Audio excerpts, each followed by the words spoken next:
Баршаңызға сәлем. Бүгін қазақтың ұлттық тағамының бірі сырмен дайындайтын боламыз. Дәмі деген өте керемет. Сіздер де жасап көріңіздер. Және алдағы уақытта жаңа рецепттерді жіберіп алмас үшін менің каналыма жазылуды ұмытпаңыздар. Сырне жасау үшін бізге ең басты зат қойдың құйрық майы керек болады. Және жаңа сойылған етпен жасасаңыз өте дәмді шығады.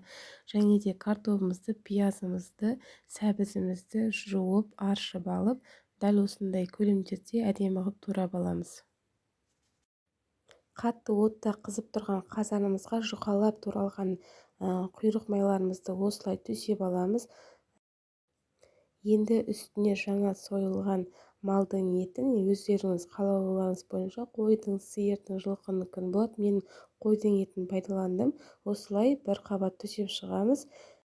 Әрине, етті өз қалауларыңыз бойынша көбірек сала берсеңіздер де болады.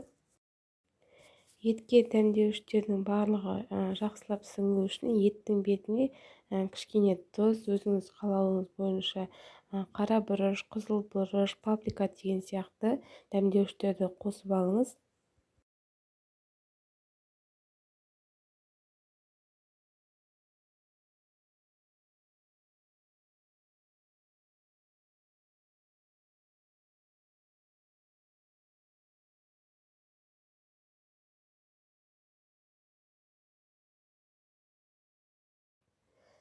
Ендігі кезекте домалақ пішінде туралған сәбіздерімізді, пиязымызды барлығын осылай төсеп аламыз. Әрине, сәбізді де өз қалауларыңыз бойынша турай берсеңіздер болады. Үлкен көлемде домалақ күйде туралған әдемі көрінеді.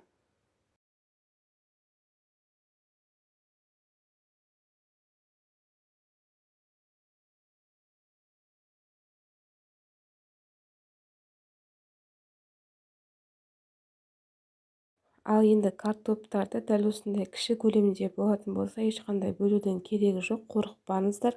Ет пісем дегенше домалақ күйде картоп та бірге пісіп қалады. Егер үлкен көлемде ғана болатын болса, екіге бөліп алуларыңызға болады. Бетіне тағы да егер құйрық майыңыз қалатын болса, дәл осылай жұқалап бір-екі бөлігін тастауға болады. Егер сізде құйрық май артық болмаса, астындағы құйрық майда жарай береді. Бетіне аздаған тағы да тұз себеміз. Себебі бұл тамақты қуырып, араластырып жасамаймыз. Бұқтырып 40-45 минутқа бұқтыру арқылы пісіреміз. Сондықтан картоптарға тұз сіңбей қалуы мүмкін. Сол үшін аз мөлшерде септім. Енді қазанның қақпағын жауып 10-15 минутқа қатты отта бұқтырып аламыз. Себебі қазанның астындағы құйрық майларымыз еріп, майы шығуы керек. 10-15 минут өткеннен соң отты баяу қойып, осындай бөлінбеген бір дана чеснокты салып, бетін жауып, 1 сағат немесе 40-45 минутқа бұқтырып қойсаңыздар, тамағыңыз өзі-ақ дайын болады. Егер сізде бауыр болатын болса, тамағыңыз пісуге 30 минут қалған кезде осылай бетіне пісіріп алсаңыз болады. Міне тамағымыз дайын болды. Картоп, еттің барлығы пісті 45 минутта.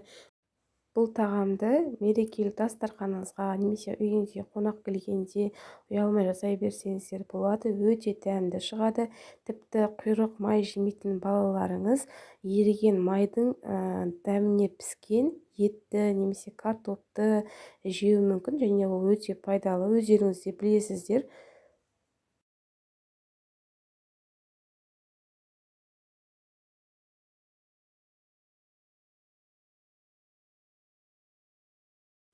Бетіне осылай көк пиязыңызды безендіріп, бауырыңызды турап дастарханыңызға ұсына берсеңіз болады. Аз болсын, сіздер де жасап көріңіздер. Өте пайдалы, өте дәмді тағам.